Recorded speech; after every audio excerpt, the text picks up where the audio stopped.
Welcome to the Sales Platoon podcast, where strategy meets storytelling, right at the crossroads of the battlefield and the business front.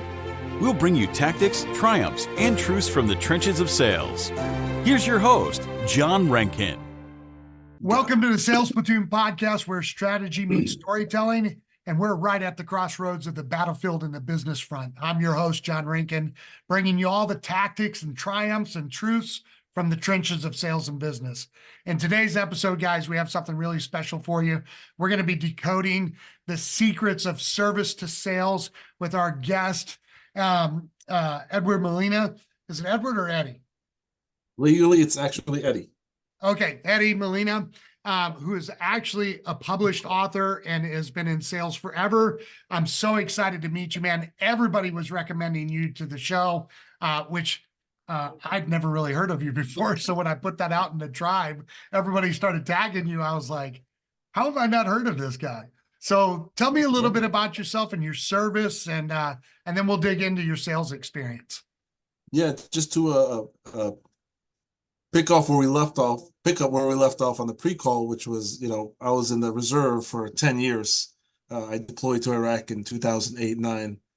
So my transition wasn't as traditional as someone going from, many years active duty straight to civilian life in one day.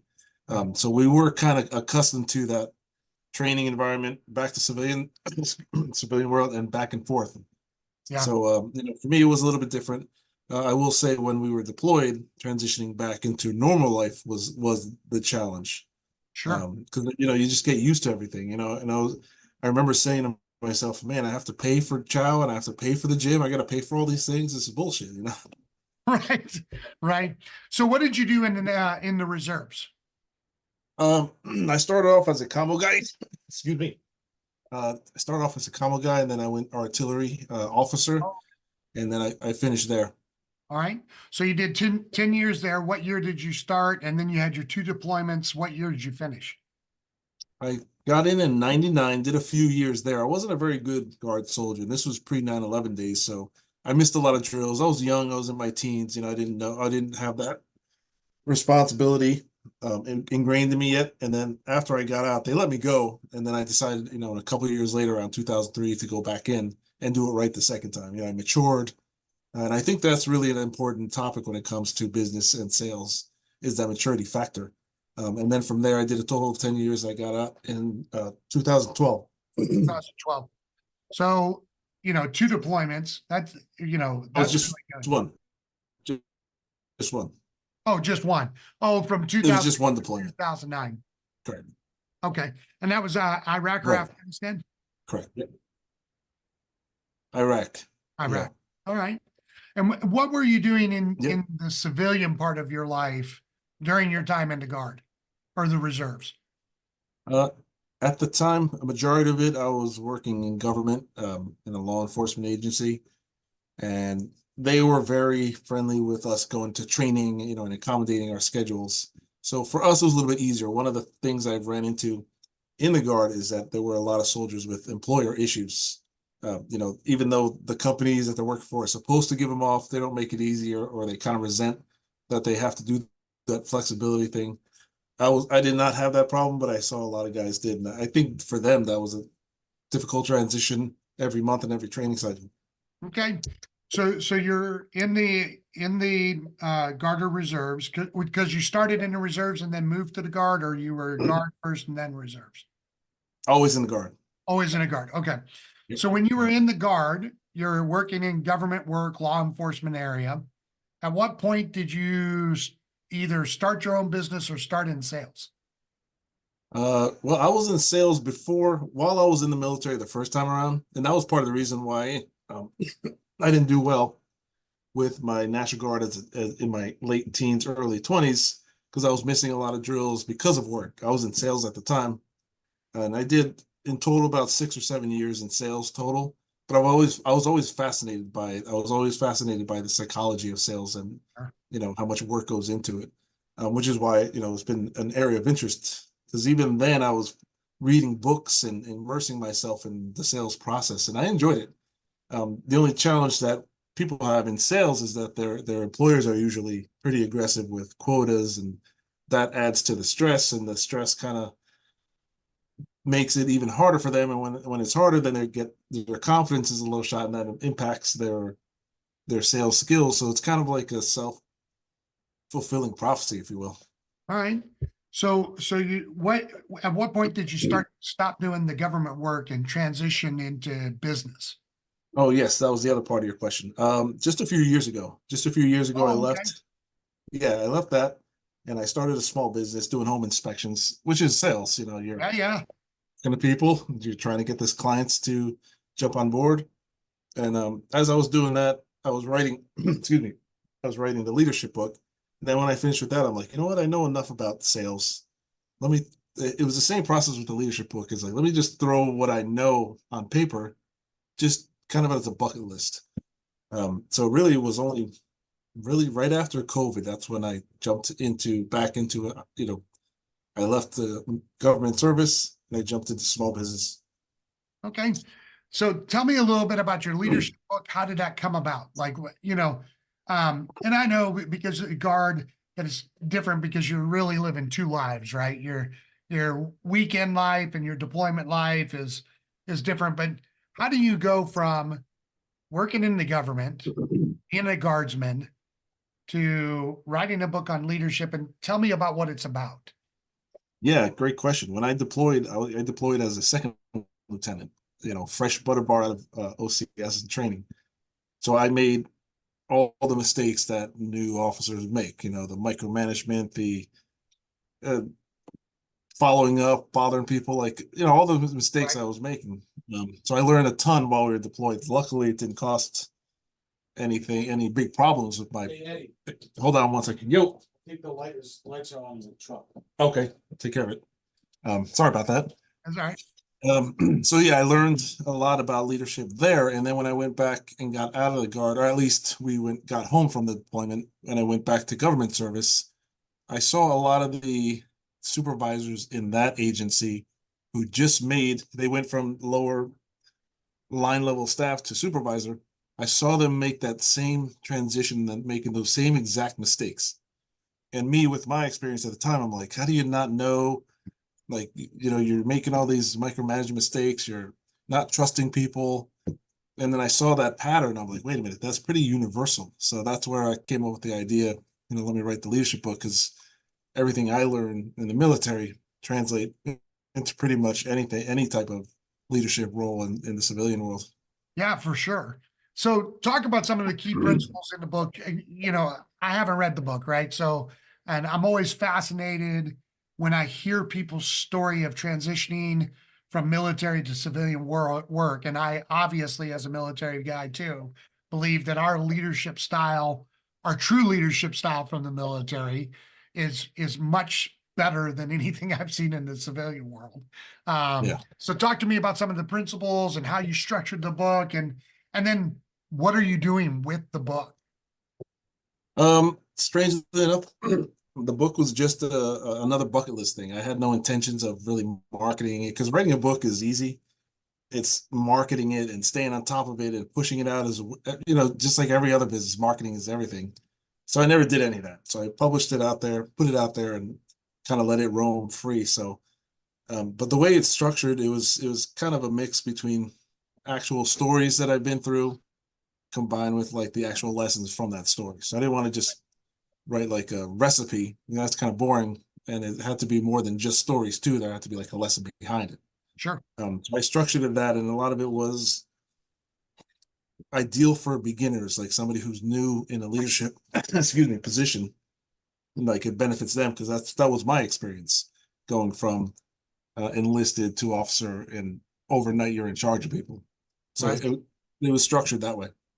So I love that you just did it as a bucket list, right? Like there's no real agenda other than this is what I want to do, and so I'm going to do it.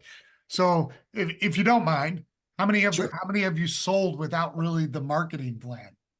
About 150, give or take. Sometimes I'll get a trickle here and there.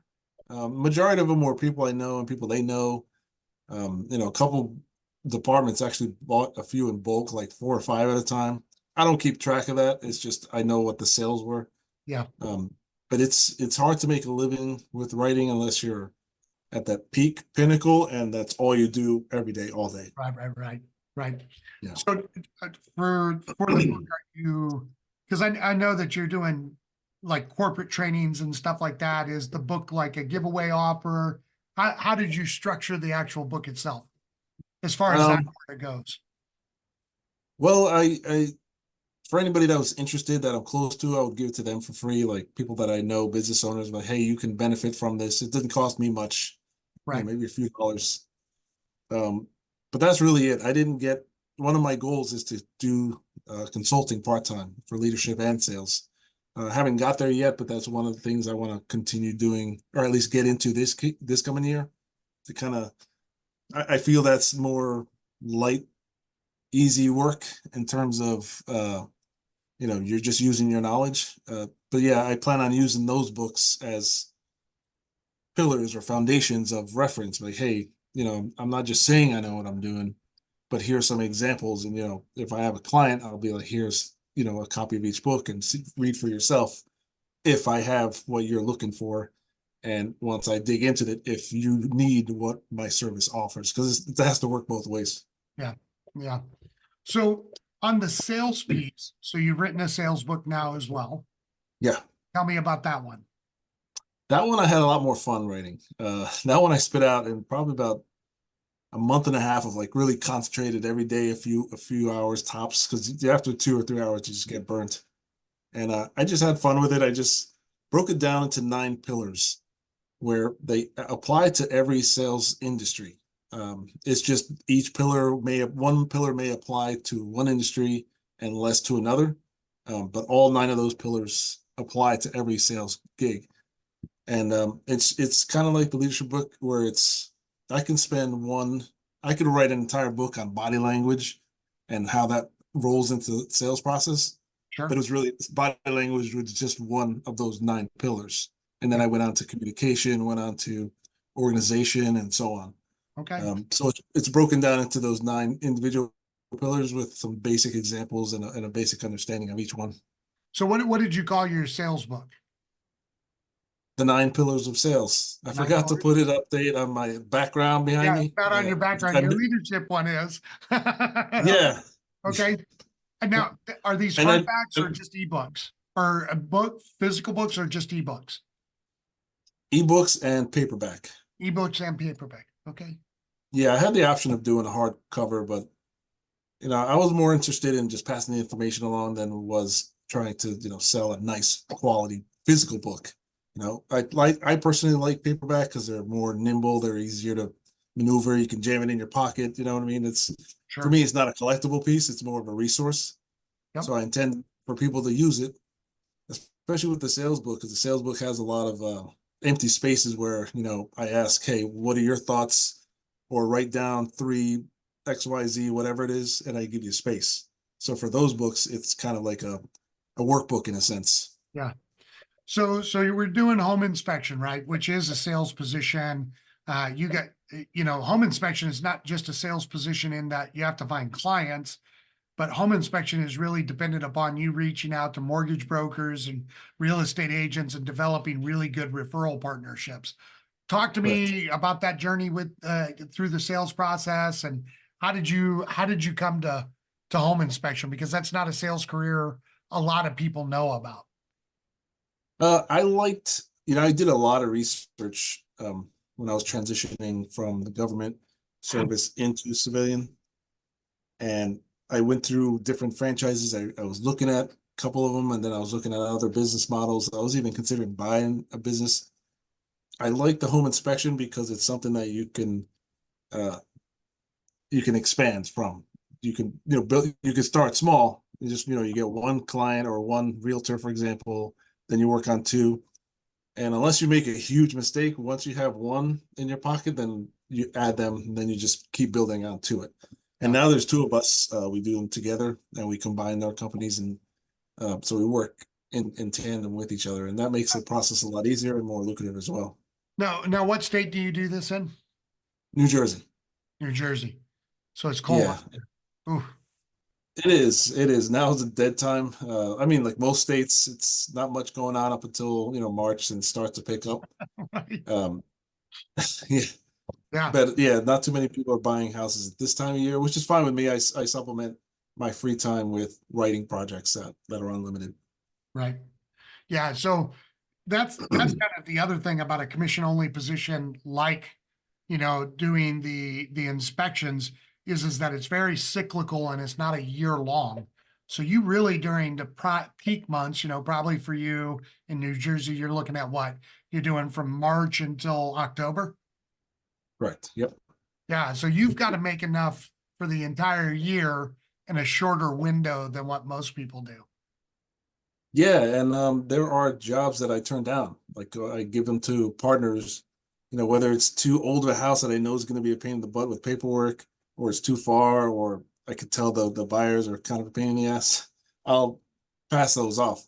So I'm not really trying to kill myself with these inspections. I just want to get enough to be comfortable, and then I still want to work in my writing too, because writing is more for me enjoyable. It's more of a passion where I enjoy the home inspection. I enjoy the process, and I enjoy talking to people and helping them feel good, and help them be comfortable with the process of buying a house and understanding what goes with it.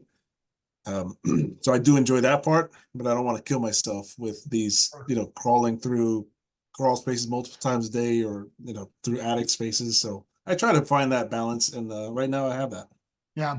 One of the great things about being your own boss, right, is we get to fire clients. Yeah, Like, if I don't want to work with you, I'm like, yeah, bro, I don't see this working out. Like, let's not do that to each other. And you can do yeah, and that. I've learned You know? I've learned lesson. One of the first lessons I learned was anyone who's price haggling, you usually are a problem on the back end too. Yeah. So if they're trying to bring you down, trying to negotiate, then I say, it's fixed. Try this person; they're a little cheaper, and they're just hunting for the cheapest deal, even though it's a flaw on their end because they really have to look into the value they're getting, not so much what they're spending. Yeah. And that's a big part of the book too, is understanding that value. So I do sales coaching, and I tell people all the time, I'm not a high pressure guy, because if I have to high pressure you into helping you make more money, I probably have to high pressure you to keep you in when you don't do what I'm asking you to do and not making more money. So it's just like, Yeah. I don't want to babysit. So if I got, Yeah. haggling with you, it's just like, hey, like, this is probably not going to work. Yeah. And a case like that, I talk about that, excuse me, quite a bit in the book, where they're a client like that, if they're focused on the price, then that means you haven't built enough value for them to focus on what they're getting. And that comes from the sales part of it. So, and one example I use, I'm like, it doesn't matter if it doesn't matter what you're buying, for example, but it doesn't matter if it costs 10 cents. If it has no value, it's worthless. But if it means the world to you, then it could be priceless. So, it comes down to value and building that value, which is tricky because, you have a certain amount of time, expectations, rapport is a big one. Sometimes the chemistry is not right. And those are all part of the 9 pillars that I talk about in the book, but one of them is building that value. Yeah. Well, and even inside that, though, is the mindset, because the value proposition could be right, but if you don't have a mindset of growth, doesn't matter Right. how much value I contribute to you. I just use this as a joke. It doesn't matter to me that Pittsburgh Steelers have won 6 Super Bowls. You can talk about their team and their tradition and their trajectory and their coaching excellence. I'm never going to be a Steelers fan. I can't stand them. Right. Right. So you Yeah. could build that institution all you want, but it's not going to be a match for me. Right.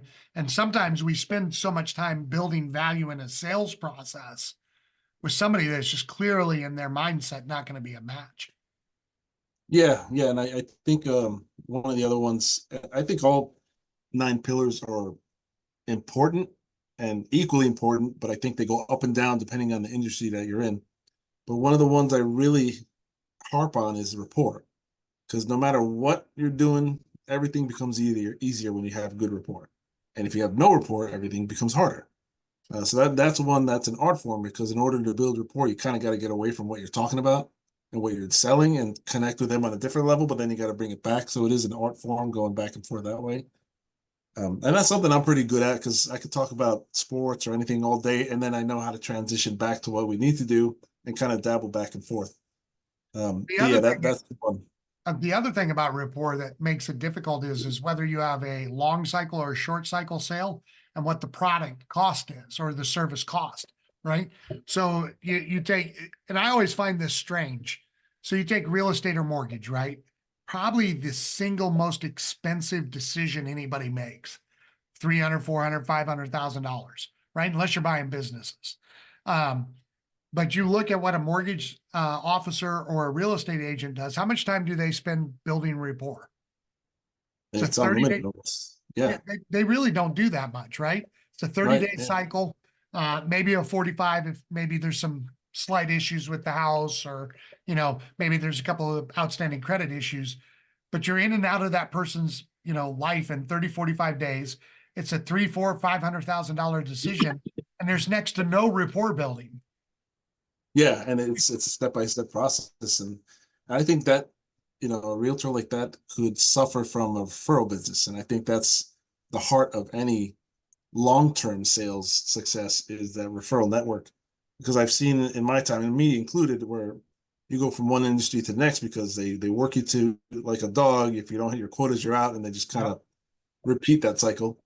But if you have that strong network, that strong referral base, then that's how you can really settle down. And now they're starting to come to you. Yeah, yeah, yeah. So you said that you wanted to get into consulting and, right now, as many people are transitioning out of the military, they're really getting offered 20, 25 bucks an hour, right? I mean, it's actually disgusting to me. Yeah. When you and I know as commission-based guys that if you just have a little bit of grit and you're open to learning, you can go do sales and make 65, 75 pretty easily. Yeah. Yeah. It's Right? not hard. Some are natural and some can learn it. I think there is no one clear-cut answer.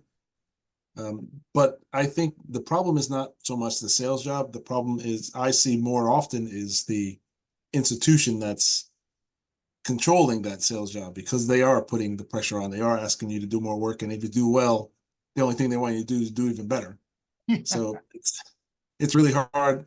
And I see a lot of companies cycle through that. They know they're going to get a young guy. They know they only have a year tops, maybe two, and then they could just continue that cycle, which is the reality of a lot of sales jobs, but it doesn't have to be. Some are comfortable and lucrative, and you're not killing yourself with the hours. Like you have to find that balance. Right. Well, I think too, that's where we get into the division between a W-2 sales position where you Right. have a manager who, checks in on your KPIs or your CSFs, Yeah. who micromanages you because you're a W-2 versus a commission only role. There's nobody telling you, hey, you're not doing enough inspections, right? Like you can do your own thing. And the second part of this is when we look at it, this is one thing we did in the Army combatives program that I thought was really, really good. And I think it applies to sales, which is you have this graduated system of rewards and a graduated system of competition. And I think that in sales, the companies I've seen that do really well leave you alone, but incentivize you to continue to play the game, right? So Yeah. they're not these task drivers. It's more like, hey, Eddie, if you want to do well, we're going to give away a trip to Cancun this year. Right. You want to do that? And that kind of graduated. We did that in combatives as well, where we had these stages where we were incentivizing people to do more, right? Yeah. Because at some point that's all volunteer. Yeah, and I think that's where the leadership ties into the sales. I do believe they're connected because you could have great managers and great leaders in the organization that could help the salespeople, or it could be toxic where the opposite is happening.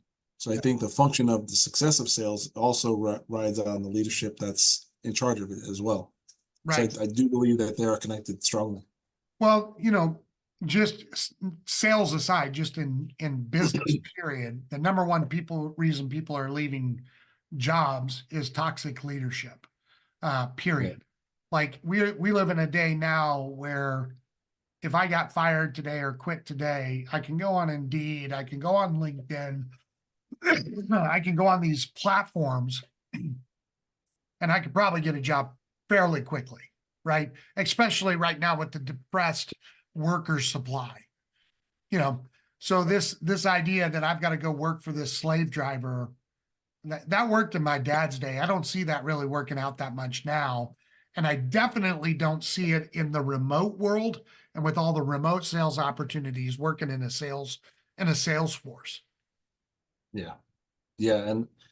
And I know there's always going to be a need for salespeople, no matter what's Always. going on, and especially in the harder times, because now they're the good ones are even more valuable because they're That's right. fighting for something that's for less resources.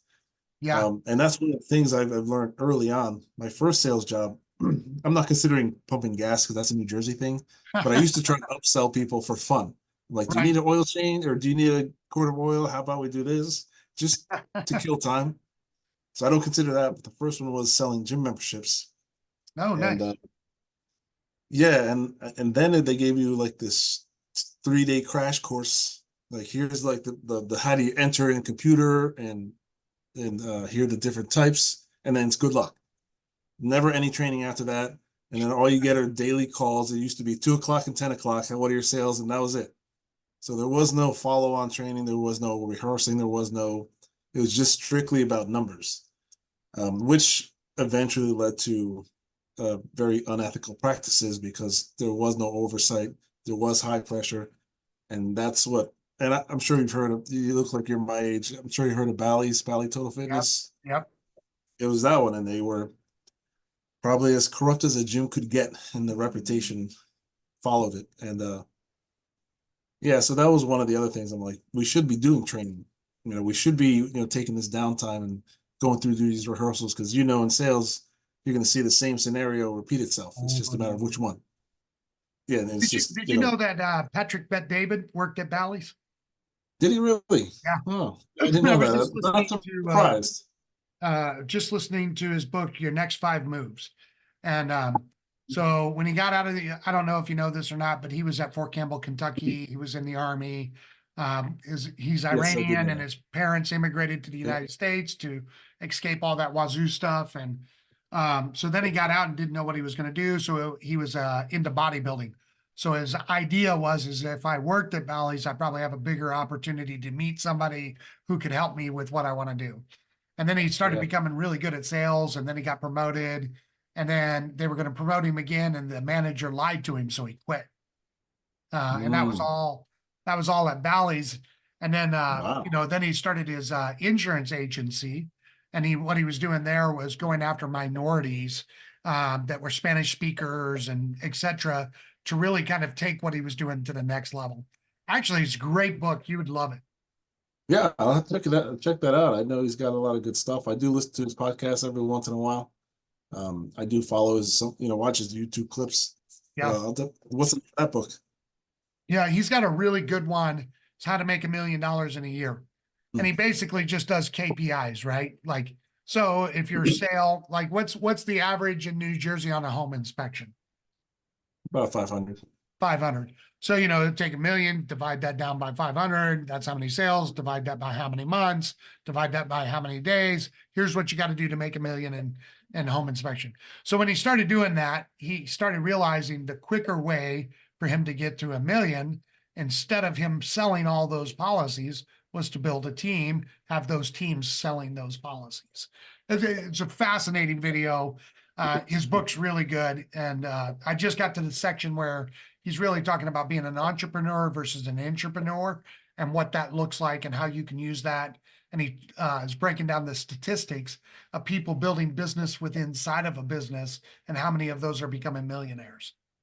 Yeah, you know what? And I think you hit up on one important subject, which was in order to make real good money, because if you're working for yourself and by yourself, you only have so much time. The real money comes from having other people do part of it and taking part of it, but that's where the leadership comes in. Yep. And that's why that and sales are so tightly connected. And that's really the only way to expand is by having other people do the work for you. you've got to consider the scalability issue. So let's dig into that for a second, because you're going to move into business consulting and sales consulting. How do you, and you could use it in either the home inspection business or in your consulting business. What's your plan to scale? Like, what's that look like for Eddie? That's a good question. Let's talk. Well, for consulting, that'd be tricky because I know that can be very lucrative, even as a one-man operation. I read a book. I think I have it. One second. Oh yeah, million dollar. Yeah, I don't know if you can see it. $1 Million Consulting. Alan Weiss. He just does it by himself. He doesn't even have an assistant. But he charges ridiculous amounts. So he values his experience and knowledge. And that's what I think. I kind of liked his system in the sense that I just have to figure out, how much knowledge I can provide and how much value I can provide, and then put a dollar amount to it, and just to increase it. And as long as people want to continue paying for it, then keep charging. Yeah. So, did you understand what I said about your truck? Yeah. I'll be out there in a sec. The lights are on. Yeah. I'm 99% sure. Okay. I'll be out there in a second. I left the lights on in my truck. he's like, bro, you got to go fix this. So I know. I hate for my battery to be dead. Yeah. Well, it shouldn't die in just, 30, 45 minutes or whatever. You should be okay. Hopefully. Yeah, hopefully. Well, I've been here for an hour before that, so it's going on almost 2 now. Oh man. If you need to take a break, man, just pause real quick and go shut it off. Can we? Yeah. Give me 1 second. You can pause it on your end, right? All right, give me 1 second. Now I'm getting nervous. I took the opportunity to go to the men's room as well, but we're good to go now. No problem, man. So scalability, right? Maybe Yes. in your business consultancy, you don't do that. Maybe that's the one-man show. Have you really thought through scaling for the home inspection? What does that look like? Yes, we are looking at how to do that. And in fact, my partner who's just talking to me, he does property management. So I kind of help him out with some of his stuff. And so we're looking at working together a little bit more. We're just trying to figure out how. And my other partner that we do the home inspection stuff with, we're looking at how do we expand from there, because you can hire inspectors, right out of getting licensed, which is a pain in the butt in New Jersey. But we're still on the front and early end of that, but we're open to the idea. But the way I have it structured now is the easier, more simpler inspections I'll do myself, and the other ones he'll do, but I'll do like some of the services that we call it ancillary services that are in and out 5 minutes. Right. Because then I'm getting more bang for my buck and I'm not spending a lot of time on it. Yeah. Whenever But you get to that point to where you have to start thinking about scale, Mhm. measuring out the cost per hour versus what the task is, I always find comes almost right after that. You start looking at, you're paying me how much to do this? Do I really want to do this? I'd rather just pay somebody else to do this. Yeah, and that's kind of where we have it right now, where he doesn't mind doing any inspection. I'm like, I'd rather, I value my time a little bit more because I do a lot of other stuff, but I like the going in and out, spending literally 5 minutes and earning a few $100s. Well, if you're making 500 for 5 minutes, that's a good day. Yeah, there are situations like that. We're trying to tackle that. But as far as scaling it, we are definitely considering, once we become busy enough. Right now, we're kind of working on marketing. What do we need to do once we get busy enough where we can justify getting another person and just taking a percentage of, and that's really standard for home inspection. You just take a chunk of theirs and they do the rest. Yeah. Well, you could probably do, 10%, right? So you just take $50 or whatever. No, it'd be a lot more. It'd be more closer to like 40 to 50%. Oh, really? Yeah, because especially when you get licensed, the hard part is getting started. Because then, like I did the grind of going into realtor offices, giving, some gifts and other little gifts, like ways to connect. So you got to grind, and that takes a good year, and you have to be good at it. Luckily, I did well with it. But some people can't afford that. They need to start working right away. So they'll get their license and they'll look for a company that takes in inspectors, because you got to get your own insurance anyway, knowing that they're going to take a big hit but at least they're getting work. Right. So somebody's listening to the show today. They're in the military. They're going to be transitioning in the next 3 to 6 months. What do you think the average home inspector makes, and why should somebody consider home inspection? You know what? It's a great question, because the answer is not simple. You can do well at it right out of the gate, or you can struggle with it for years and barely get by. A lot of it has to do with the individual, their personality, and their drive. So it's really hard to gauge, what your success rate. Now, if you are an employee, an inspector that worked for a different company, that's a little bit easier to forecast, because they can tell you how many inspections to expect and how many they traditionally get. But if you're just going at it solo, then it can go in one direction or the complete opposite. Well, only roughly 3% of people are going to launch out and start their own business anyway. Takes a pair of cojones and a little bit of grit to do that anyway. But by and large, if somebody goes out and starts doing home inspections, what can they reasonably expect their first year of business? What do you think? First year of business, it also depends on the state. But I would say like livable money. The first year, as long as you're doing the basic stuff, like you're prospecting, you're visiting realtor offices, you're following up, you have a decent organizational skills, and you're not too lazy, like you're somewhat ambitious, you can make livable wage, between 40 and 60,000 the first year, which is livable in most states. Yeah. And then after that, as long as if you're good at it and you build your realtor base, then it'll just expand from there, because realtors, once they find an inspector they're comfortable with, they don't want to go elsewhere, because then they'll be taking a huge chance. Right. So once you score yourself as a reliable guy, that's one in the books that you have, unless something drastic happens, and then you just keep building on top of that. Okay. All right, good. So where can somebody find your books? What's your website, and what's the best way to contact you? Is it Facebook, LinkedIn? Where can somebody find you? My website, my personal website. I have my information there. The books are there. Excuse me. The other writings there, and it's myname.com. So it's pretty easy to find, instead of having to search through Facebook. Okay. Yeah, instead of having to search through Facebook or any of those other ones, myname.com. So that's the best way to dig into a little bit of the writing I do, as well as the books itself, as well as contact me as well. Great.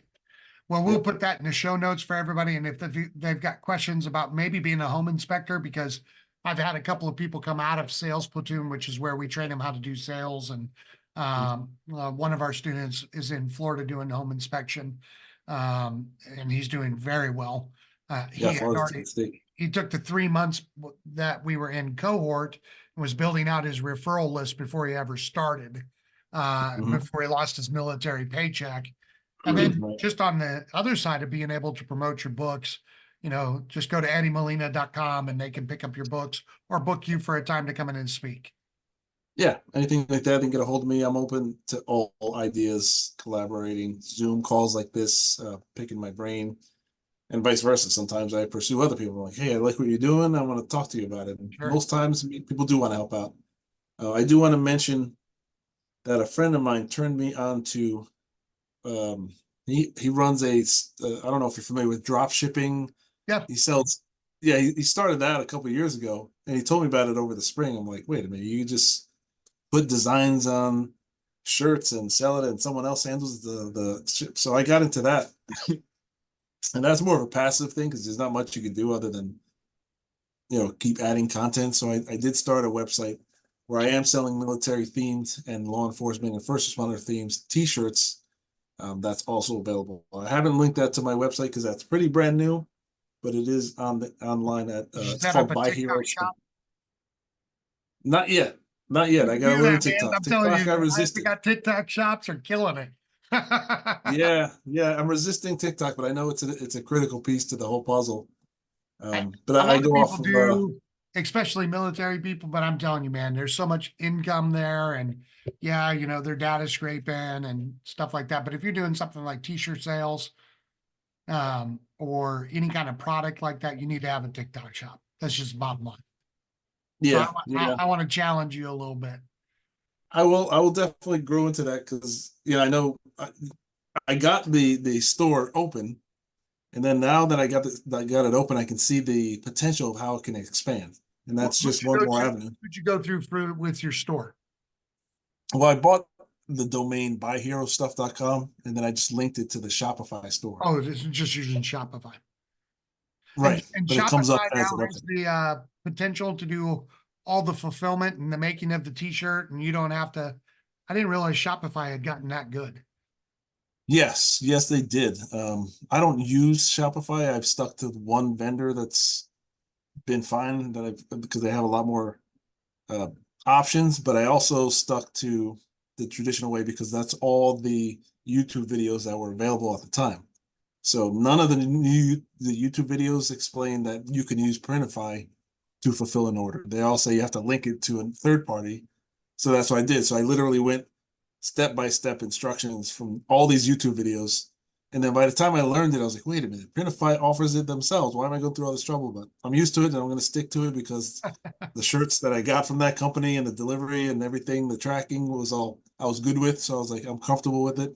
Everything seems to be working smooth. I didn't want to tinker with it. Not yet. Anyway. Not yet anyway. That's funny, man.